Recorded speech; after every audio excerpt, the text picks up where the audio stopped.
Alright, so here's my Miata. Just get back from Costco. I got some new tires, Michelin PS4s. So yeah, you saw that right, PS4s, not PS4S. This is the stock size. Let's see, where's this? There it is. 205 45 17.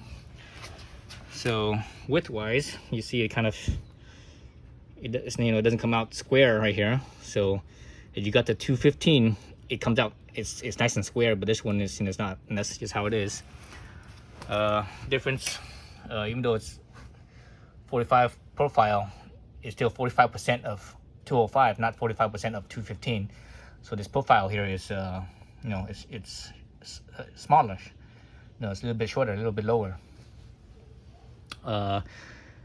So anyways, so I noticed it right away when, as I dropped off. Even in the parking lot, I noticed it. These tires were different from the last tires, which were my Coopers, 215 45 17s. And before that, I had the Pilot Sport 4S, 215 45 17. And both those 215 45, even though one was the Mission 4S and the other one was Cooper RS3. Honestly, what was it? RS3R, I believe, or is it RS3S? Anyways, whatever it was.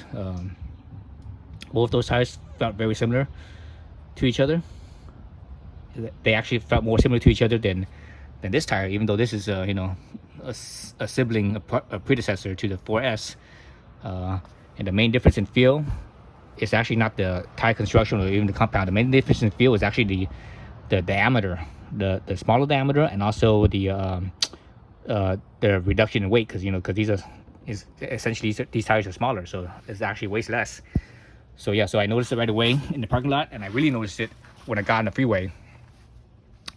I got on the freeway and driving straight. I actually had a hard time keeping the car going straight, tracking true. It kept on darting left and right, because it's less weight, and also a smaller diameter. As smaller diameter, even if you have the same weight, if it's smaller diameter and it has the same, it's spinning whatever at rotation, it actually has less gyroscopic forces. So it's actually it's not as stable, basically.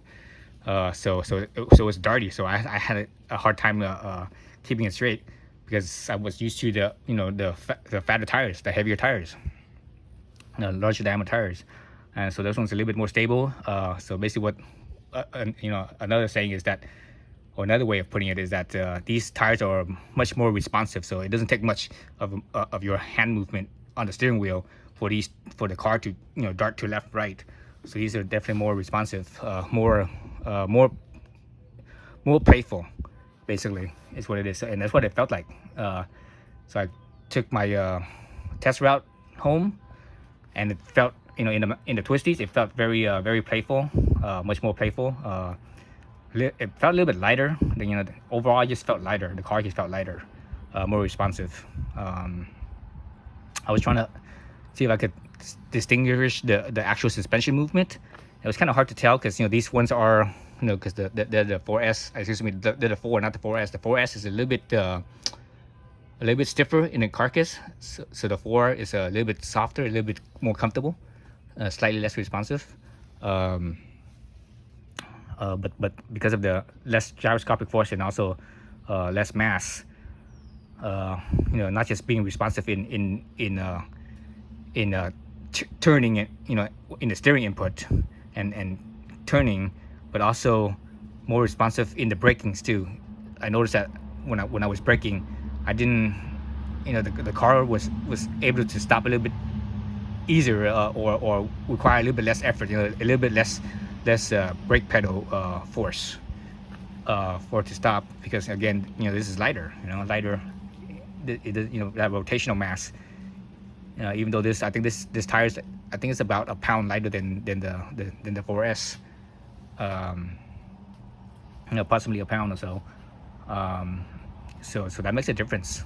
You might not think a pound is a lot, but a pound at the outermost diameter it makes a difference. So I actually noticed that.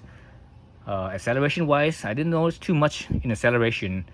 It seemed just more or less about the same, very close. Let me see, what else did I notice. I did notice the how it traveled in relation with the suspension, and it felt like it was moving a little faster. It was like as it hits a bump and the tire moves up and going back down, it felt like everything happened a little bit faster. So in a way, it sort of felt kind of somewhat maybe bouncy. So I might have to adjust the dampening one click. I'm thinking. I can't remember exactly what clicks or how many clicks I had on the dampening. I think I had the front at 5 from full close, 5 out, and the rear I think I have it at around, is it 5 or 7? Maybe maybe it's at 7 in the front.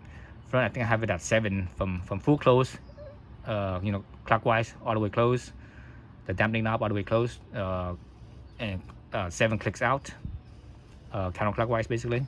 And the rear, I believe I had it at 12. I think I had it 5 clicks more, 4 or 5 clicks more. I forget exactly.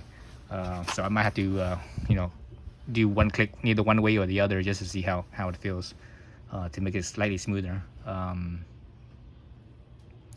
So again, these ones are a little bit more comfortable ride compared to the 4S, but because this is a smaller size, it felt like I don't know if it felt more comfortable or not. Again, because it's a smaller size, the profile is lower. The lower the profile, the less the less comfort it is.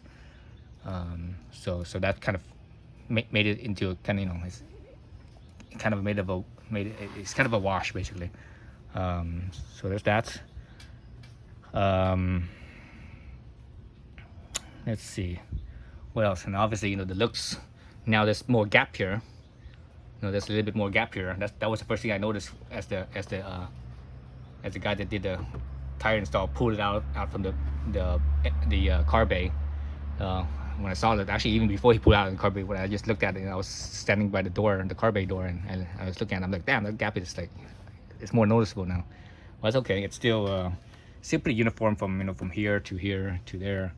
So that's what I want. I want that whole arch right here to be nice and uniform. Some people, they have their cars lowered, and there's like hardly any gap here, but there's big old gaps on the back and the front, and personally, I think that looks goofy. I like it when the arc is all nice and uniform, and it just looks better that way. Let's see. Yeah, performance-wise, cornering, as far as grip goes, I couldn't tell much of a difference. Again, for street driving, you have to be like really pushing it hard to be able to get to the limits of these high performance tires. And for street driving, you're not going that fast. It's like, people that go that fast in the street, it's just, that's just stupid. That's just, that's just dumb.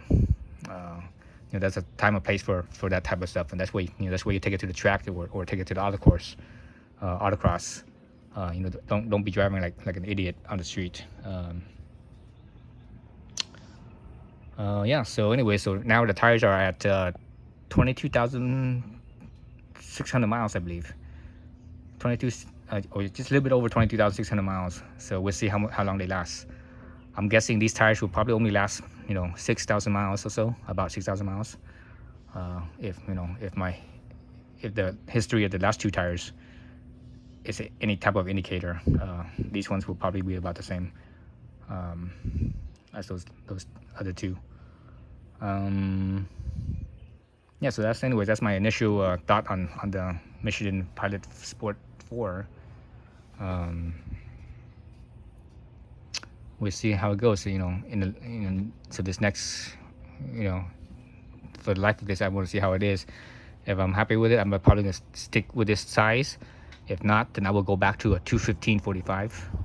And I definitely like the looks of the 215/45 more than this, because this thing it right here, it kind of angles inwards towards the, as it gets to the thread, it actually angles inwards a little bit. so it's not nice and square. I like it nice and square looking.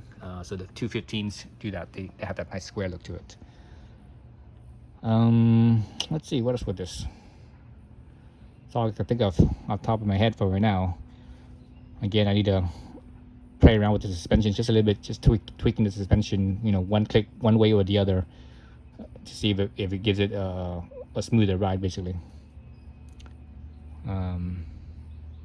Yep. All right, thanks for watching.